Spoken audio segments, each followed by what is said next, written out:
and welcome to Freshly Grounded, the brand new podcast by best friends Faisal and Sam. Huh? I said welcome to Freshly Grounded, After that bit. the brand new podcast And after that bit? by best friends Faisal and Sam. Really? What do you reckon? Sorry? What do you reckon? To what? Look at me. What do you reckon? I think you look like an absolute gem. Yeah? You look great. You should do that more often. Really, really suits you wearing them inside as well. Yeah? Leave them on the rest of the day. I'm going to leave them on for the rest of the podcast. Leave them on the rest of the week. Nah, I'm going to take them off. What do you reckon? £6 Aldo, bro. I'll be honest. Aldo. Yeah, I was out and I needed some sunglasses. It was Show me so them. hot. It was so hot or so sunny? It was a bit of both, to be honest. Yeah, but did you need them because it was so hot or did you need them because it was so sunny? I needed them because it was so hot. Like a cooling device on them. Yeah, they're nice. Yeah, they're nice, innit? Very generous of you buying your missus a gift as well. May I reward you? Oh, man. I feel like we haven't done this in a while, Sam, man. I think it's been since mid-Ramadan, isn't it? Yeah. Sam and Faisal. Because it's... The thing is, this is the really and truly the original Freshly Grounded, isn't it? Like, as in the vibe of Freshly Grounded was always and always has been like the idea of you and I being able to just have a chat every week, and it genuinely was, and it still is, like the only time of the week that me and you actually get to catch up because you're so busy, and you're very busy. Yeah, and you're busy also. I'm alright, but you're very busy. These days you seem to be busier than me, to be fair. I'm never as busy as you. Anyway, because let's say we're busy, we don't actually catch up during the week at all. So Freshly Grounded was always that nice thing where we genuinely had a great conversation because we were catching up anyway throughout the week. So yeah, man. Now, I think people who have been listening to Freshly Grounded from like episode 1 to like 70 are very much so aware of the vibe that Freshly Grounded has always been, and then like those who probably have listened from like the mid bit, like around 100, maybe more used to having the guests and stuff. But I think it's always it's fun to go back. I think the most enjoyable episodes for me anyway are the ones where we're able to catch up every week. Yeah, I agree. Yeah, you agree? Yeah, I agree. No, I agree. It's more enjoyable. Yeah, Yeah. It's more relaxed. It's just very relaxed, isn't it? It's very natural. Yeah. Oh my gosh. Yeah, Did you have this coffee as well? I had the same. Does it taste a bit off? It doesn't taste great, but I've got to be polite. No, but normally it tastes much better, doesn't it? It tastes terrible. Yeah, What is it? It always tastes like instant coffee. yeah, it tastes terrible. How? It smelled so good in the room. I was like, oh, that smells so nice, that coffee. As soon as I had a little sip of it, I was like, wow. Something's wrong with the machine, I think. Definitely. Really? I've literally drank. Yeah, because you know the light normally is green. Yeah, it was It's red. like green and red. Yeah, so it wasn't fully ready, was it? No, it's been out for a while. I think it needs a clean. Okay, it's And nice. that So it's tastes just dirty. That tastes like a dirty coffee Nice, as that well. was a nice dirty coffee. That tastes like a dirty coffee as well. Yeah, thank you, mate. Nice. No worries, man. No worries, Manny. Bro, how have you been? Yeah, not too bad. Not too bad. Very But not good, too in fact. great. Huh? But not too Actually, great. very good, to be fair. Yeah, Okay. that is an expression. Yeah, really good, alhamdulillah. Really good. How about yourself? Alhamdulillah, we good, man.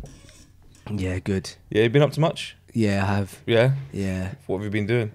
Just bit of this, bit of that, bit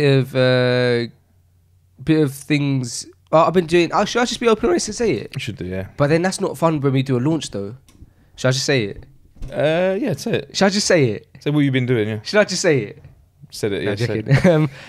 I've been viewing loads of venues and theatres and stuff, man, for our next event, Freshly Grounded. That's interesting. I've been at meetings for with quote unquote talent. I say talent because like that's like what they like written down on contracts and stuff. But yeah, we have been having conversations with people who will inshallah be on the event.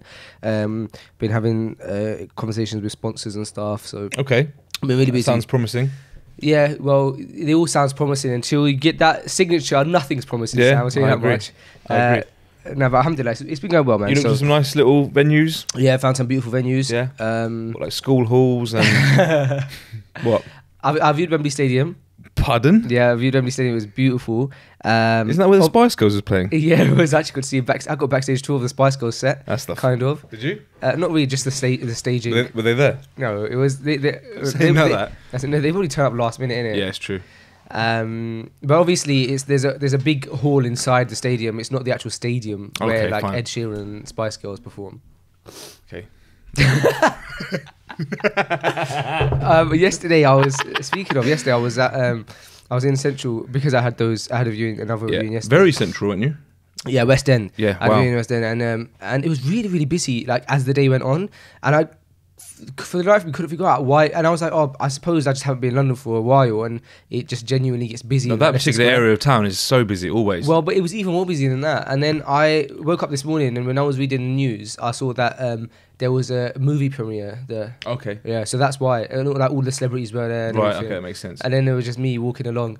You know, actually, they always have this like Dawa stall Yeah, I see that out in in Leicester Square, yeah. all the time at the same one. Was it Yeah. there still? Yeah, I saw it from afar. Okay. I don't know who runs it. I thought maybe it was Aira, but I'm not sure. I've seen other brothers I know there. Okay. It's a busy place, isn't it? There's a lot, I don't really often go to that part of town too much, to be honest. No, I've associated it with a lot of tourism and like just somewhere that you'd go if you maybe have never seen London and you wanted to see like a commercial side of London. That's But exactly what it is. It ever really takes me there, like Leicester Square, Trafalgar Square. I don't know. It's Yeah. nice, it's all right, but it's never really find myself there too often. Yeah, same thing for me. But it's good energy there. There's a lot going on. I prefer. Do you know what I really like? I like Covent Garden. Covent 'Cause Garden's very nice. relaxed. Yeah. And there's like nice shops, nice little brunch places. I have to say, on your recommendation, I've really fallen back into love with Knightsbridge. Oh really? Do you remember my because you were saying you can go there and go to a cafe and just have a coffee Yeah. and a cake, Oh, yeah, and you yeah, get yeah. the kind of that 5-star feeling. I was telling you that when You I was look- really those times where I was really, really broke, and I would be That like, was your recommendation. You looked nervous when I said that's your yeah, recommendation. no, You're I like, forgot what I recommended you, but I remember now. I used to say, I remember telling you like, oh bro, you know, like if you want to go out, like I would sometimes. you go were like, yeah, Knightsbridge. you know when you've got like a £3 budget for the evening on a Saturday night, you're like, go here, Not a £3 get a budget. free tap water. If you have like a then- £10 budget or £12 budget, Yeah. you go Knightsbridge to a cafe Nice. and get a coffee each Yeah. and a cake. Yeah. Spent about £12 because no one, bro. You never, no matter even if you go to a really like expensive place, coffees. Like an expensive coffee is about a £5, and a normal price coffee is about £3, Yeah. and a really cheap coffee would be like £1.80. Yeah. So let's say you're getting expensive coffee for £5, £4.50 or something. Yeah. You spent £9 on 2 coffees, get all a cake for maybe a £5. You spent £13 or something, and you've had a whole evening out. And little does your whoever you're going out with know that you're actually really struggling because you're taking them to Knightsbridge. That's a whole evening on one piece of cake and one coffee. Yeah, it is a whole You've got to evening, 'cause stretch you that walk out. around You've got to Knightsbridge stretch a that. bit. You've got to stretch that coffee out. If it's a whole evening of that coffee, Nah, you can, bro, because You've got to sip that you leave little the house. You leave the house at 6:30. Yeah, you got to go all the way into London. You're in London 7:15, bro. You're living near central London. I don't don't you? think it's actually London. No. Let's say you're in London now by 7:15. Yeah, How like long you're does it take you to get to central London? A few hours. No. Does it take you a few hours to get into London? It's a It depends question. with traffic or not Just traffic. a few hours. So it takes you a few hours to get into London. Obviously not a few hours because I live in London. You live in the outskirts, don't you? Yeah, I live in the outskirts of London, but I'm in London, Greater London. Anyway, my point is, it takes me about half an hour. You're in there by 7:15. Half an hour is good. Yeah, you get there. You got maybe a cube, wait a bit. 7:30, you sat down. Bro, your evening's almost gone now. You have you order your Depends what time your bedtime You order is. your coffee. My bedtime's early. Yeah. You order your coffee and your cake, and then you have that. Let's say sipping on the coffee, sipping on the cake. Sipping 8:15. on the cake. Yeah, you might- Nibbling on the You cake. might want to nibble on the cake. Tiny little bits. Yeah. By the sounds of your evening, tiny little bits of the cake. Yeah, you've got really be a Tiny. stingy kind of this Yeah, one. rationing the And cake. then 8:15, you're done, and back home for an early you night. do a nice little walk around Knightsbridge. Yeah. You go into Harrods and be like, oh, let's have a look. Yeah. And then you don't actually buy anything. And before you know it, bro, it's like 9:30, 10 o'clock. Oh, bedtime. Go home by 10:30. You'd be in bed by 11:15. Croissants are about £5 in Harrods. No way. But yeah, and also the apples look amazing. It looks like they've been glossed. Yeah. The croissants, like Are they nice? Yeah, they're just normal. It's normal. Really? Nice. Yeah, nice. Decent. Like I said, it's nice. It's normal and nice and fresh. But it's just quite a lot. You'd obviously expect it to be a little bit more expensive in Harrods, but the food court there, if you rummage through it, it's just, Decent. what are you doing? It's decent. Where'd you get that from? Do you know? It's just like decent. It was good. Yeah. But yeah, Knightsbridge is a lovely area, man. Right next to the park as well. It's decent, man.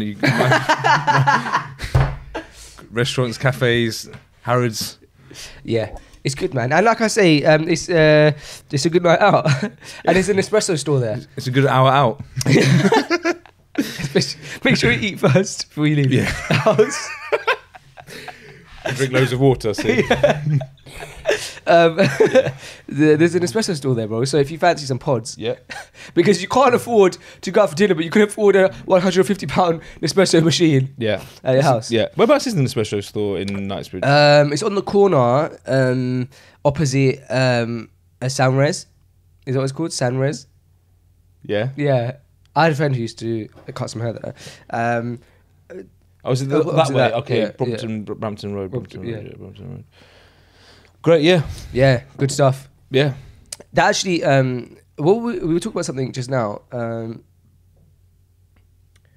I can't remember what it was. Anyway, I was in London yesterday, right? So this kind of leads on to what I wanted to tell you about this book that I'm reading, right? So we were in London yesterday doing those viewings. Well, I say we, I literally me, me and myself, and I booked an Uber to get back to my car. So this is right at the end of the day. It's like 5:30 or 6. It's like 6:30 now. Booked this Uber, and the Uber driver, a Muslim guy, very nice car, and we got talking, and I said to him, he said to me, oh, I actually work in IT for a really large corporation, a well-known corporation, but I won't say it in case he doesn't want me to say it, and also nobody knows who he is anyway. Point is,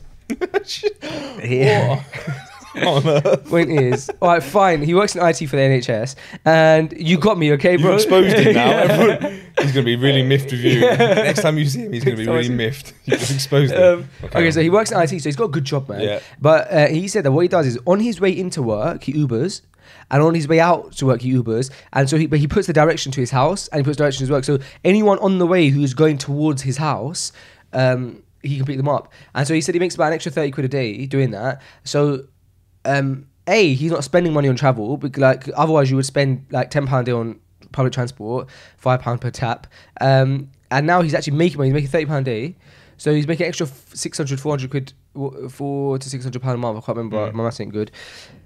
And how clever is that? That's good. Anyway, so then I started talking to him about this book I've been reading. I said, oh bro, this, like, I'm really right now intrigued by the idea of lifestyle design. Have you heard about it? Because obviously the words make sense, and it's a bit obvious what it is, lifestyle design. Anyone could guess what that means. But he goes a bit more detail. He said, nah. And I said, well, there's this really good book that talks about it. It's called A 4-Hour Work Week by Tim Ferriss.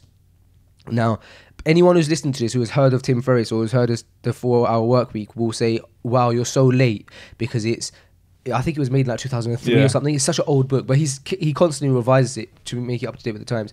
But I had the book for a very long time, but I always had these preconceived ideas about it, because Tim Ferriss was a person who sometimes came across a bit arrogant to me on his podcast and stuff. Perhaps it's just me judging him, but the book is amazing, bro.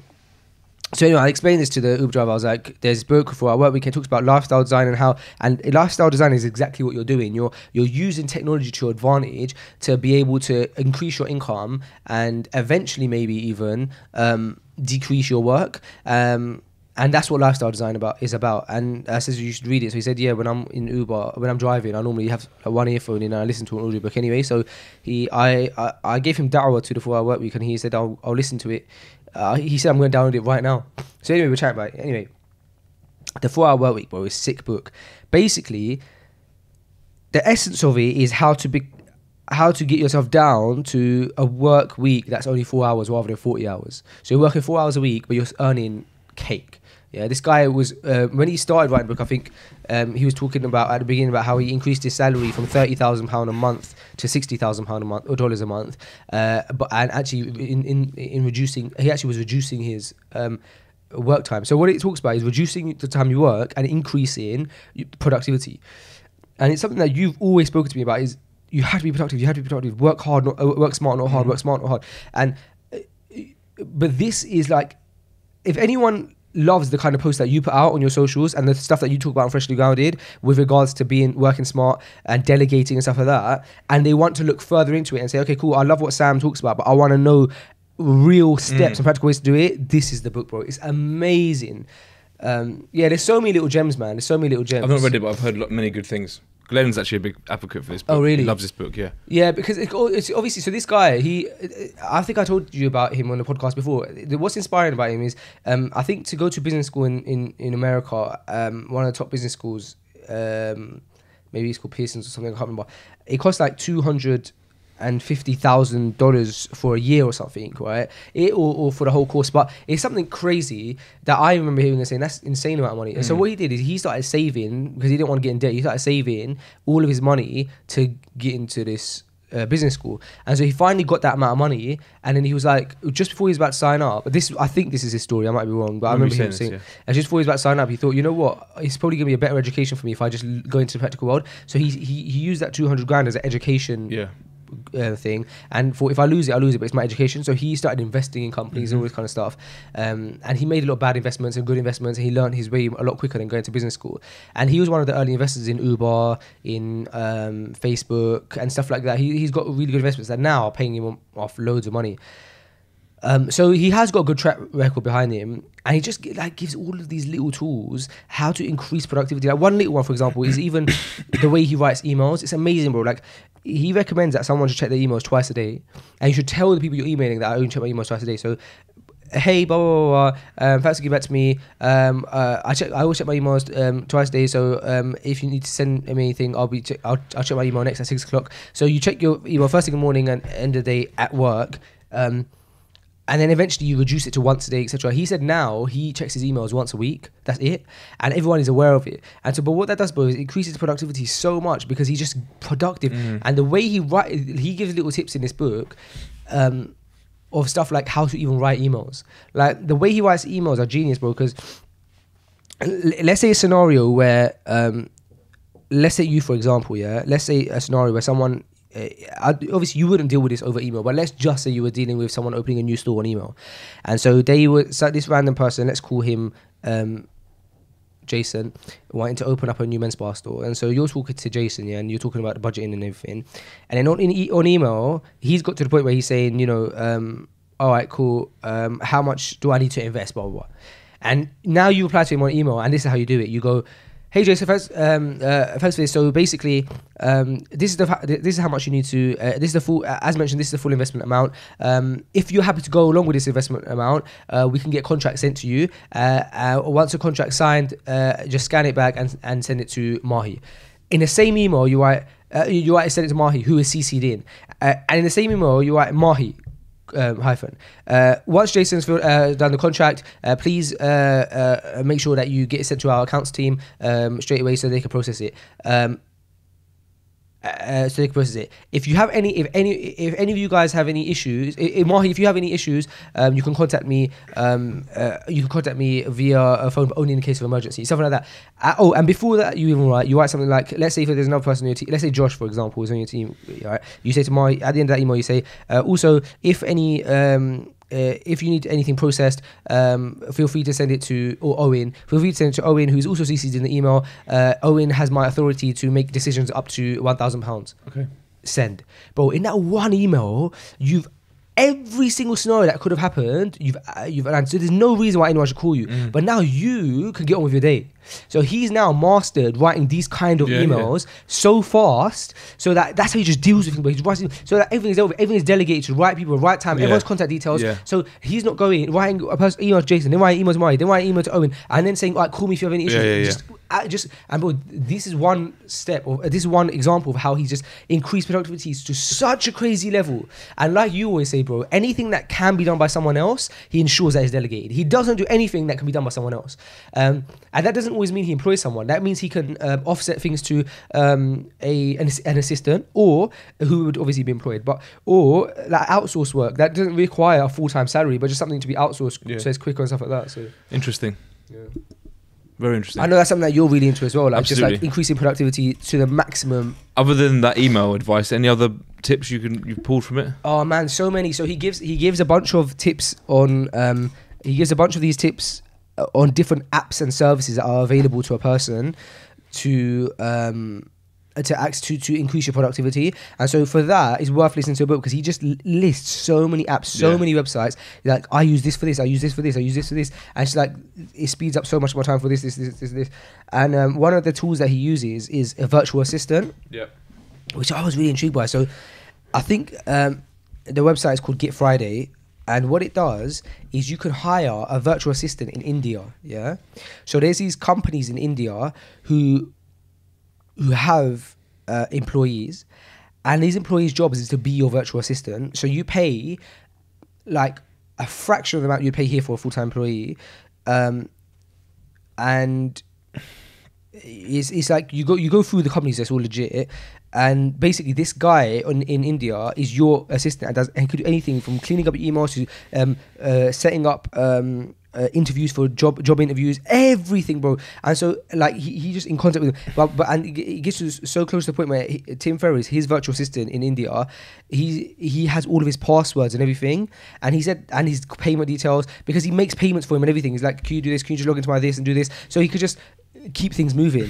And he said that you have to obviously build a relationship with someone and like that kind of stuff, but it's trustworthy. Certainly, so, yeah, little things like that, man. Like it's made me even think a lot, bro, about, because, bro, for example, with Freshly Grounded, I've always since it started been so paranoid about me having to edit every episode, and I don't know why. I just like to have ownership of it, because not because I want to, literally because I want to own it, but because I feel like if there's something like even when it comes to colouring it or anything like that, and I'm not the best at editing or anything, but I just feel like I want to do it because it's my baby. Do you know what I mean? But then when I sit back, I think to myself, do I need to edit every single episode of Freshly Grounded? Could my time be more useful? Like how productive has my life been this week? Very productive, because I've been in meetings that no one else can really do. I've been in viewings that no one else can really do, because I need to be able to analyze so many different parts of the venue. I need to see it from so many different angles, from the angles of the guests, from the angles of the host, from the angles of the audience, from parking to prayer rooms and all that kind of stuff. But then when I'm like, I've got to edit this week's episode of Freshly Grounded, it's like someone could do that. So I'm thinking about that kind of stuff a lot as well. And bro, I know I'm going on a really big ramble here, but I've really been affected by this book, man, a lot. That's good. It's interesting. Since I've started implementing what's in that book, and it's only been about 2 weeks, my productivity level has gone mad, bro, like insane. So all of this falls into lifestyle design. So the ideal lifestyle design is that you design your own life and your work works around that. So he basically says, who says you have to work a 9 to 5? No one. Because it's known that we have to work 9 to 5, so we fill up that 8-hour day. We go in at 9 and we work till 5, right? Give me a second.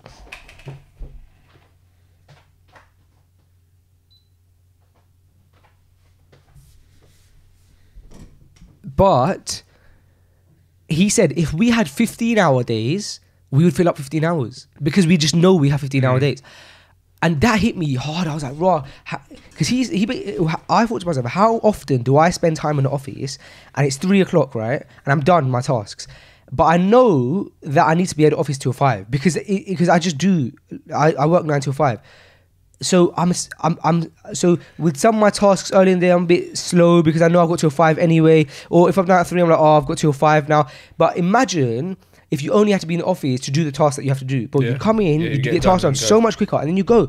And who says you can't, basically, is what he's saying. So especially, bro, as a society, we're moving in the direction of everyone's working for themselves. Everyone has the ability to work for themselves now. That doesn't mean everyone has a business, but it means that technology is making it easy for us. How? Uber. How? Through you can rent your garage, bro, on an app. And imagine if it's popular. Let's say you have you have enough space in your front garden, or let's say you live by a train station and you have enough space in your front driveway to rent out for 2 parking spots. You can rent out 2 parking spots, and it'll be busy 5 days a week. There's 2 people parking there. Let's say they're paying you £80 a month. Yeah, for £40. Sorry, £80. Subhanallah. Let's say they're both paying you £20 a day. Yeah, that's £40 a day you're making. Times 5, you're making. Help me out here. How much is it, sorry? £20. You're making £200 a week, yeah? Yeah. That's £800 a month now, just from renting out your parking spot. Then, let's say you have an app that for example, you allow.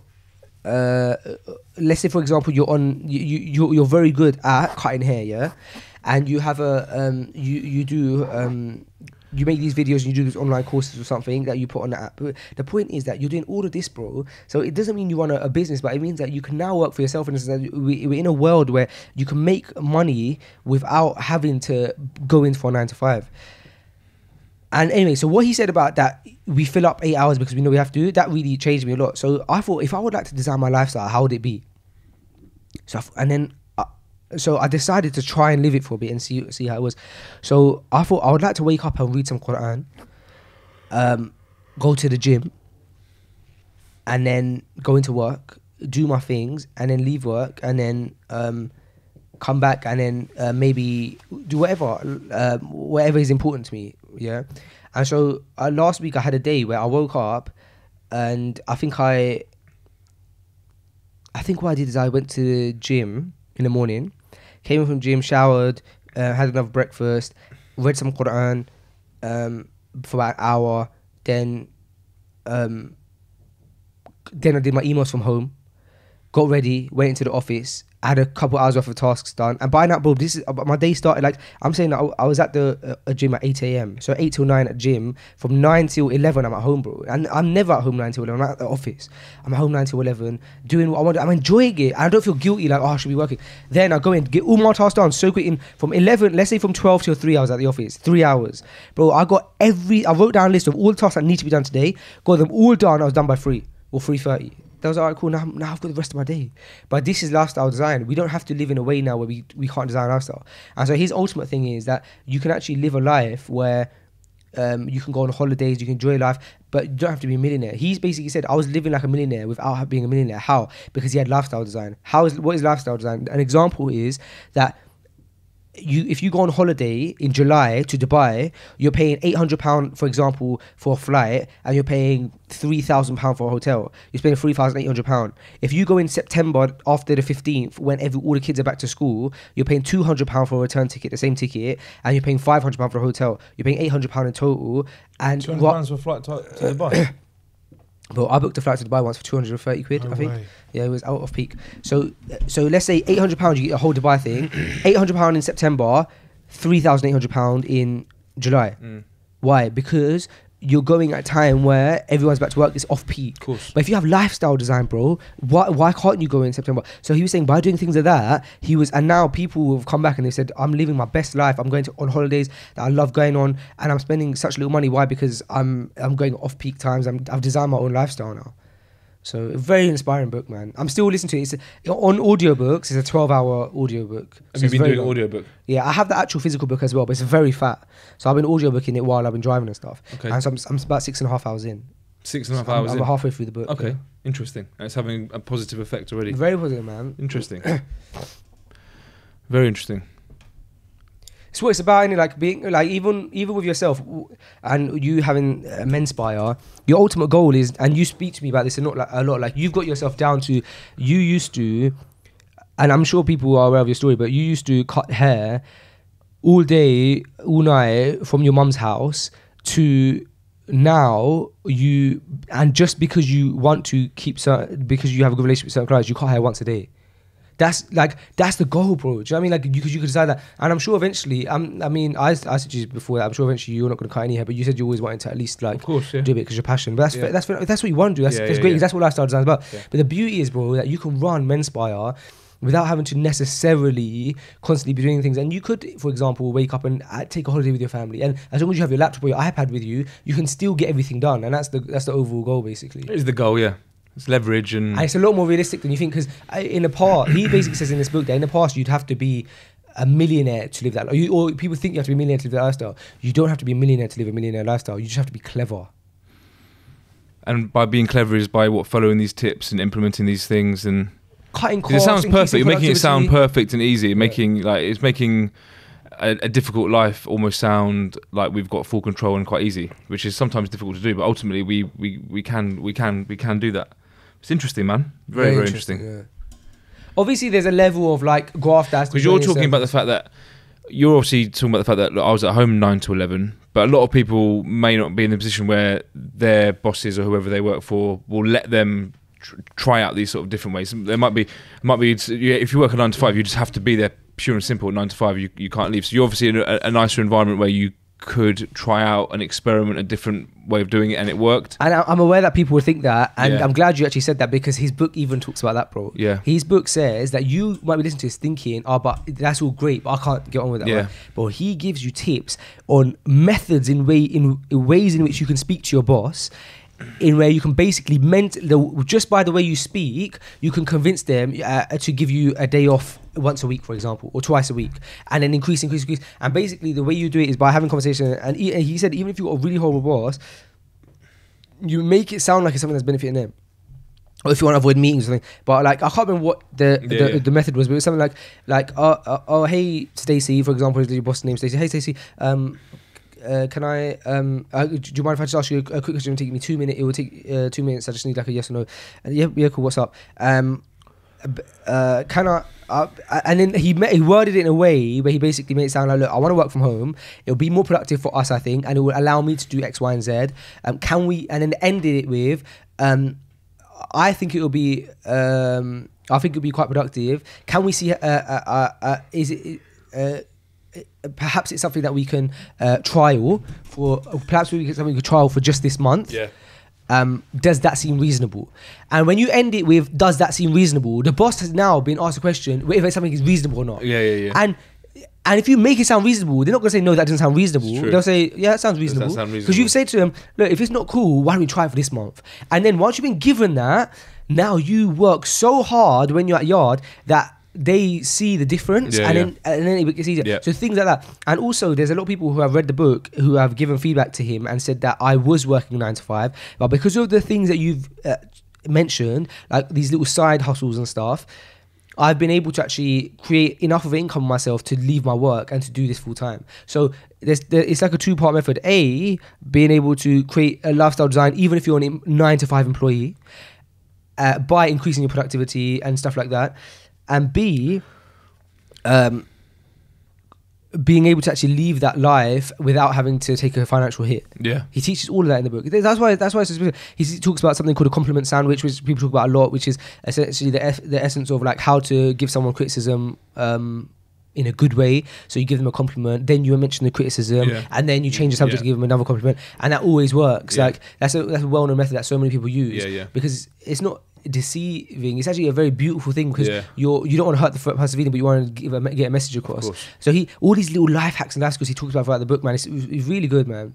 And it doesn't surprise me actually that he's quite close to, or an advisor to, a guy called Ryan Holiday, who wrote that book The Obstacle is the Way, which I was telling you about a few months ago, because The Obstacle is the Way is probably my favourite, is it non-fiction when it's true? I think it's non-fiction. It's my favourite non-fiction book of all time is The Obstacle is the Way. The Obstacle is the Way. Yeah. And this one is The 4-Hour Work Week. Yeah. You put that in the link below so the people, the viewers can click on it. Thanks for giving me more work, Sam. Yeah. Or get your assistant. Yeah, my virtual assistant in India. No, I don't have that. Yeah, man. Yeah. So interesting. That's what I'm currently very intrigued by. Okay.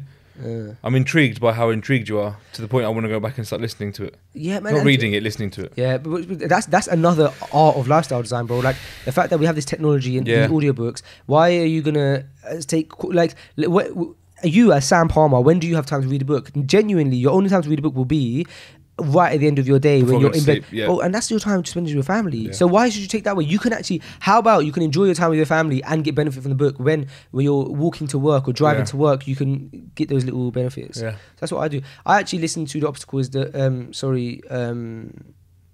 4-Hour Work Week as well when I'm in the shower. Is that too much information? Nah. I just have a loudspeaker on your phone. Yeah, it's a loudspeaker on my phone and I'm in the shower. That's the 5 minutes of like, and bro, I come out of the shower sometimes and I'm like, chat to my missus, I'm like, oh, and you know when you're plotting and scheming, you're like about work, because it's one of those things that gets you so amped, because you're like, I can increase my productivity so much. I've never written emails like this anymore. Do you know what I mean? Like, if you want to get your own audiobook, bro, you have to have Audible, but you can get a free trial of Audible. You have to get Audible? Yeah, Audible is like the app. I'll hook you up with it after this. Fine. I'll write it down. Yeah. Okay. Yeah. But bro, you're a living example of like this lifestyle design. Is that what it's called? Lifestyle design, yeah. Because you was telling about all of these little things when we first met, and you were telling me about how you like to delegate and move things around, and so I think you have that great balance. But there's always ways we can always improve in it. I agree. I think I often, yeah.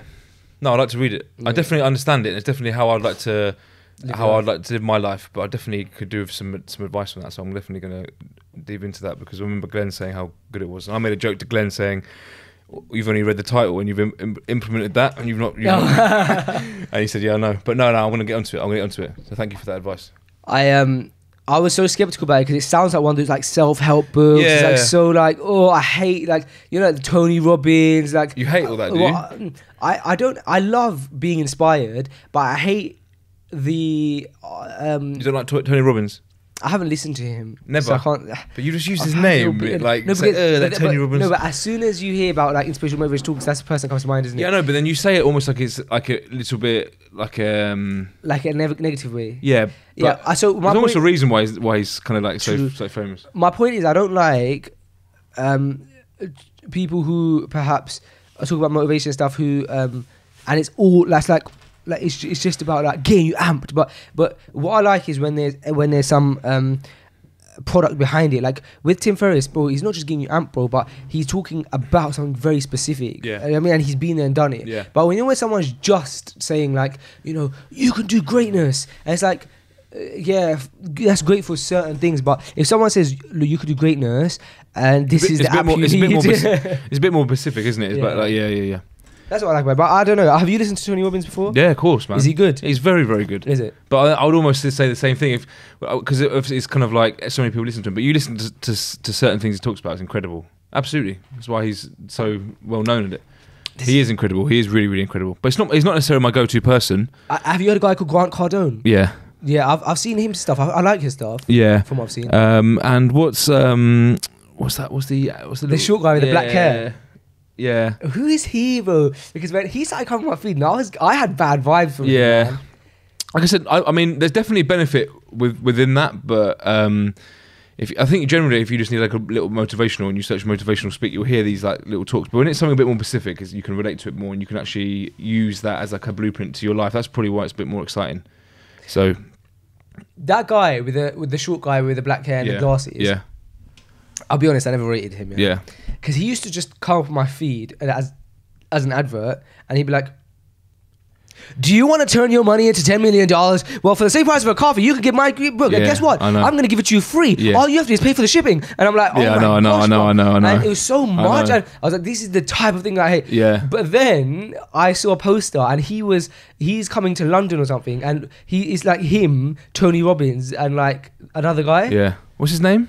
I have no It's idea. Lopez. Something Lopez. Isn't it? Yeah. Lopez something Lopez. They actually did a comparison between him and someone else, and actually his net value compared to someone else is actually almost not as impressive as he kind of makes out to be. Do you know what I mean? Yeah, there's a big like fitna with like trying to show more wealth than you have. Fake it till you make it.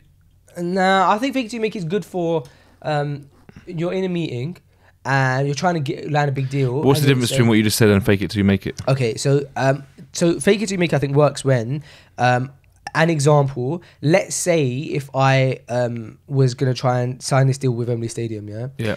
and it's a big venue and they're gonna wanna, you have to kind of play like it's normal for you, but really truly it's like a big thing. So you go in there when you're having a meeting, you're chatting to the guys, you're like, yeah, you know, and by the way, none of this is false, but it's just vague speech. So you're like, yeah, you know, we want a marketing agency, which we do, and we've worked alongside people like Adidas, Hilton, Dell. These are big names that you mentioned. Now, we have worked alongside these people, and we do have a marketing agency. However, it's fake it till you make it in the sense that you're speaking about things very vaguely in a way where it's to try and get the deal, and it's still true, but it's vague. Now, like, I think that fake it till you make it makes sense, but I think as fake it till you make it of like you lease a car that's really nice and you can't afford it, you can't even put petrol in it, and you're paying so much money for it every month, and you fake it till you make it, and you tell people that look at what I was able to buy it because of my work and lifestyle. I think that is wholeheartedly like negative. Would you not agree? Would I agree? The second one is your second. The second example Is a negative. Yeah. I think it's kind of like two different things where you've given an example of you being in a meeting and saying something, fake it till you make it. Imagine if you showed up to the meeting in a nice car which wasn't yours, Yeah. to people who Value that. would value that and Yeah. would be more impressed than you just showing up on a push bike. So maybe it's not your car, maybe you just rented it, maybe you leased it literally just for this meeting, just so you come across in a certain way, and you're wearing a suit that you didn't actually buy, you actually hired it or you borrowed it, and you're wearing some shoes which isn't yours, and a briefcase. So you've shown up and you haven't said anything yet, but you look $1 million.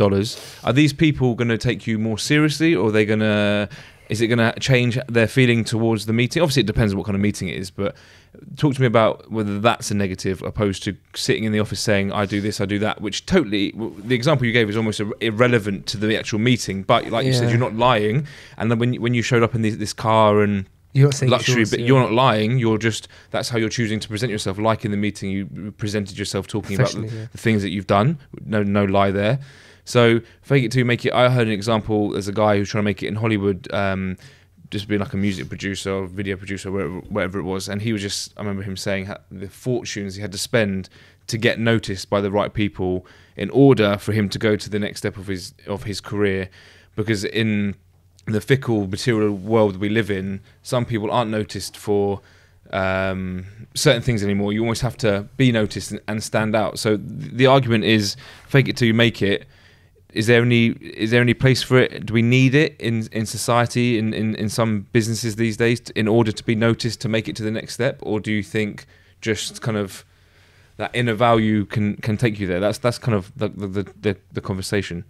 Yeah, I suppose you're right. I think if you're doing it in a capacity that you said, like maybe you're putting up somewhere, especially where someone values it, and you're trying to land like a big deal, yeah, perhaps. And however, I still think that is different. The example that you gave is different to trying to say you're a motivational speaker. Look at my, like, if you want to be like a multimillionaire like me, this is how to do it, and then they find out that he's not actually got the money that he says he has. I think that would be more like fraud. That would be more proper like fake. But if you're sitting there, let's, for example, all this trading stuff that goes on, you, to be honest, you can go to the bank and withdraw $5,000 in cash and £50 notes, and it can look quite nice and impressive. So imagine if you put that in front of a table in front of you, next to your iPhone, next to your laptop, and next to your Mac, and you sit there wearing a suit, which was even cheap anyway, and saying, "This is what I earned." You're not lying, and you're wrapping up something quite small and making it look a bit more glamorous. Yeah. It's not fake because it's your money, but ultimately it's kind of like something small that you're making look bigger. That's the same as these motivational speakers. They might have a Lamborghini on lease, which costs them $1,000, £1,000 a month. They might be renting a place which costs them again £1,000 or £2,000 a month. So they've got a little bit of money there, but they're not necessarily lying and being fake. It's just how you perceive it and how you take it. But if you were saying, "Look, I'm a billionaire, and this is how I'm going to show you how to become a billionaire," and you're not a billionaire, that's clear-cut lies. But like that Lopez guy we're talking about, he has done well. But in the scale of things, how well have you done? Have you done well enough to warrant you standing in front of an audience teaching people? Maybe. But I think there's also a massive phenomenon going on that there's so many people now who have made it, who are ready to stand in front of a camera, stand in front of an audience, tell people how to make it. When what have you really made? But then again, you can get inspiration from anyone standing up. You can have someone who's been in a job for 5 years and they've done reasonably well, and they can stand there and tell their story, and it can be very inspiring. And you can be like, well, fair enough, I wanted to hear that.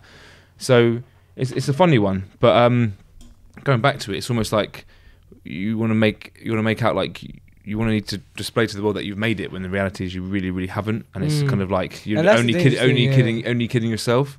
There's also lots of funny arguments of like you see people like Bill Gates and stuff standing there who don't wear any designer clothes or anything like that, and there's all these like little memes I find saying that more attractive.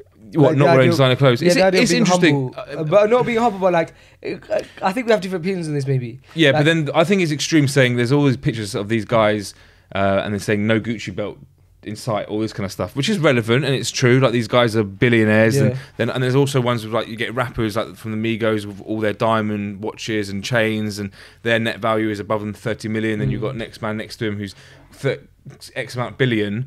And how they both portray themselves is you've got one guy wearing a plain polo shirt and you've got one guy covered in diamonds. But then does that come into a style preference as well? It's not like you necessarily earn loads of money and go, do you know what, actually I don't need to wear anything kind of stylish or design or you know what I mean? I think that comes into it as well. But it's interesting.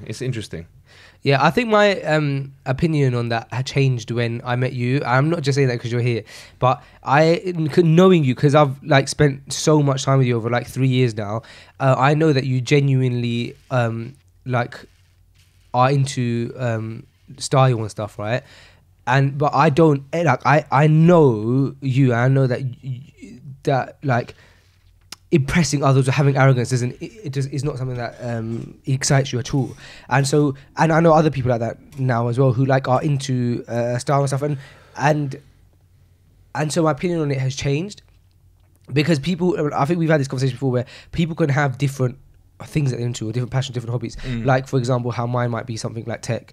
Exactly. And I remember me and you said to me once like, oh, you might not spend X amount of money on your shoes because you think that's crazy, but then you would spend X amount of money on like something that I would see as a pointless piece of technology, that like a fridge that talks to you or something. Do you know what I mean? You'd get really excited about. Yeah, exactly. So I think you're right. I think there is an element of that. It's not fair to say, oh, this guy's a billionaire and look, he only wears a polo. Yeah, and that's what you should do if you've got money. Yeah. I think I agree. But if a person is being, as long as a person is being real to themselves, that's attractive. Yeah. So if that means that you're not into cars, like myself, I'm not into cars, right? And so with the car that I currently drive, I'll be happy, inshallah, to have that until it stops working, no matter how high or low my income would get.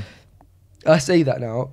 And I thought your goal was to have a Range Rover, though. To be fair, I just want to bring that up. Yeah, I always loved the idea of like. Be honest though, you'd love it. It'd be when you see a nice Range go past, you think, do you know what? I'd love to end up with one of those. Has that changed? No, I do. I like if someone was to say to me like, would you like a Range Rover? Like, obviously you're going to say yes, but let's just be really real, and it's definitely not a bad thing to say that you want a really nice car. But would you not like to say, I would like to end up with a nice Range Rover? Oh yeah, but I'm not saying. But I'm not saying you're working towards the payment plan how you're going to do it. But if my car now eventually broke and then I had enough disposable income to actually be able to afford it and affordably and stuff, a nice Range Rover does look nice. But I don't know, bro. If it came to this decision, I think I probably wouldn't get one. Remember, I asked because I remember you saying back in the day, a few years ago, that's what you'd love to end up with. I remember saying that. It's true, isn't it? Yeah, I remember. You did a video as well, I think. I remember saying that my goal would be to have enough. So I could gift my wife a Range Rover. Okay, do you remember me saying that? Yeah. Because I said then the reason I find that the solution is because I'd feel like I'm not buying it for myself, I'm buying a gift for someone. That's a really nice gift. Yeah. And on top of that, I'll just insure myself on it and just drive it. Okay, but this is obviously, we're talking like, I can't afford a Range Rover, bro. Do you know what I mean? Like, we're talking the question was, I know, of course, but the question was... Yeah, I know. And I think that's... So you almost feel like, as I asked you almost felt like I was asking you like a trick question, but it's certainly as a Muslim man to want and desire certain things like of the dunya nature. I don't think there's any harm in it, man. Whether it's a car, whether it's a house, a speedboat, a private jet, whatever it is. I think it's not. If so, I'd love to have one of those. Yeah, I'd love to work towards that. If Allah gives me the finances where I can do it. Yeah, of course, I'd love it. Yeah, I agree. Especially if you're like, but it's not like, especially if you're fulfilling your rights of your money, or in the sense of like, man, if everything else is taken care of, family's fed, zakat is paid, you know what I mean. Your sadaqah, you've done a little sadaqah, you've done some good, and you've got some left over, and you think, you know what, I'd love to have that big car. I could fill it with stuff and take it to a homeless shelter. Do you know what I mean? There's loads of benefits of that big car. Trust. But I agree with you, bro. You know I agree with you. So, but you were shy when I said, would you like a Range Rover? No, I wasn't shy because I've said it outwardly as well before that I like the idea of it. But I've also said that I really like a Porsche Panamera. Okay. Like Fine. if my Oh, dream right. Ford. Remember me saying that? Right, Like, my dream okay. But there's a difference in me saying like what my dream car would be than to say would I actually buy one? Probably not. Like I probably, if I had that money and I saw that money, I probably couldn't justify it to myself. Not because like I would feel guilty, but which I probably would actually. But more so because I would think, oh, there's other things I could do. Yeah, but you might have done those other that value things, me. and the value of money might be different for you if you Maybe. if Allah decides I'm not to. in that position. Yeah, so maybe you're right. I think like the overall goal would be to. If there was one thing that you said to me, look, if there's one thing you can buy on this dunya, selfishly, that's for you. Okay. Wait, let me put this question before I answer for me. What would you? If someone No, said- no. What do you mean? Go, Karen, you're for me, if I think that someone was to say that, Yeah. I think the answer for me would be a house. Yeah.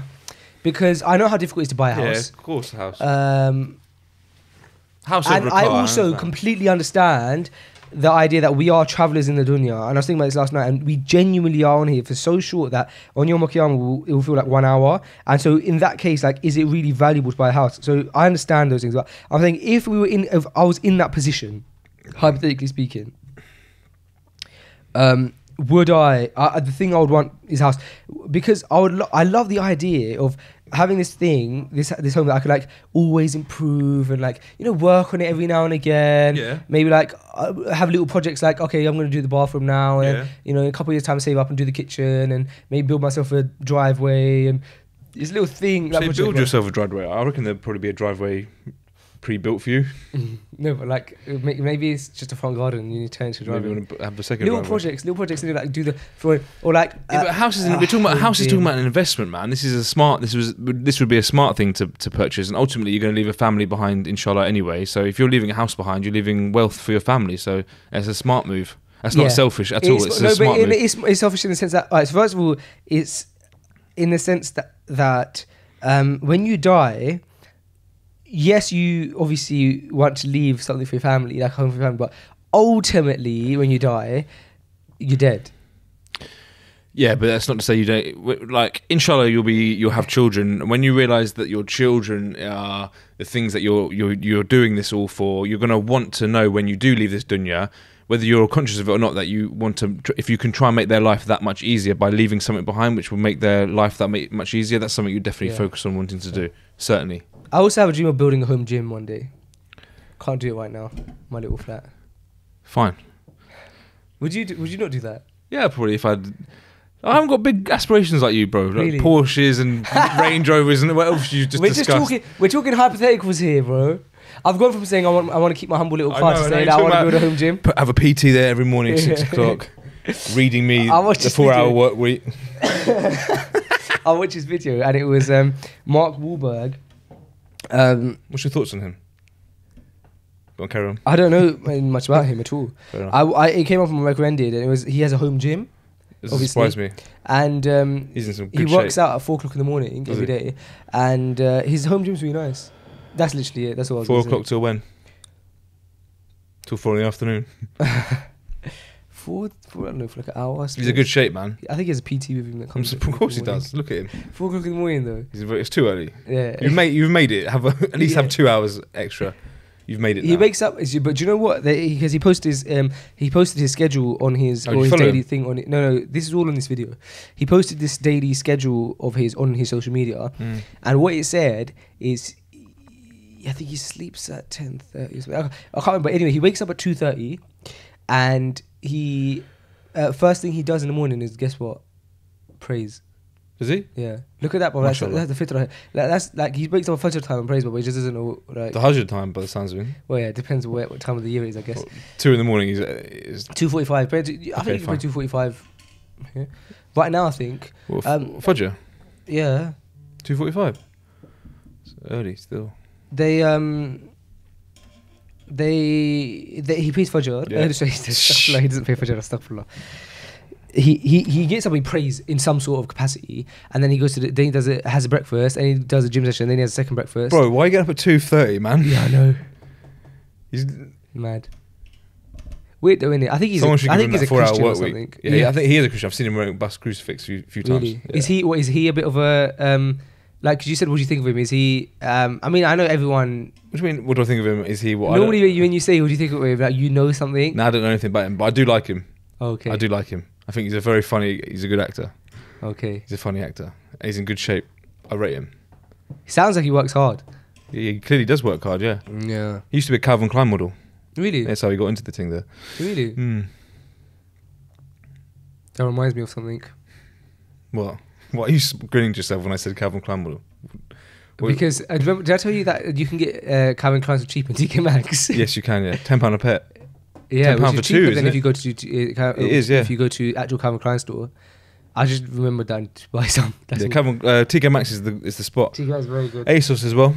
Oh really? Yeah, especially if you've got a little ASOS discount. Oh Yeah, smart. That's very smart. Yeah. So I can only wear Calvin Klein, man. I haven't worn anything else for many years since I was a wee little kid. Is that too much for a freshly grounded? Maybe. No, we'll just keep it, bro. It's fine. comfy. So yeah. Right. I think we need to wrap up the episode now. No, joking. It's gone from Range Rovers to Calvin Klein. Yeah, we had a very work-related episode today, haven't we? We started from lifestyle design, ended up on Calvin It's Klein. pretty much been that the whole time through. Yeah. Lifestyle design. Our whole freshly grounded. Mm. Oh well, the actual I think like the Are they sponsoring this episode? no, I think that the SD card has flopped on us because we've got no producer or anything with us here right now. So we'll have to end the episode anyway. It's fine. Right now, if anyone's watching this on YouTube, they're seeing a black screen. All right, guys. So sorry for that massive technical difficulty. Me and Sam are sat here right now. Sam, do you want to say hi? Hello. Yeah, that's Sam. And basically, what's happened is we don't even know at what point the audio stopped because we just realised that it's stopped. The reason is, this sounds extremely unprofessional. The reason is because we don't have a producer with us today, and so we were so into the conversation that we forgot to check all the audio and stuff ourselves. And we just finished the episode and we don't know how much of the episode was actually recorded. Do we, Sam? No, we don't. Could have been 30 minutes. Imagine that. Oh man, if it is, I don't know what we'd do. Probably won't. Probably be really upset. Flip's sake. Alhamdulillah. With that being said, guys, we're going to end the episode now, and hopefully you guys got something out of it. And we'll be back next week with everything back in full tact, inshallah. Inshallah. Take care, guys. Thank you.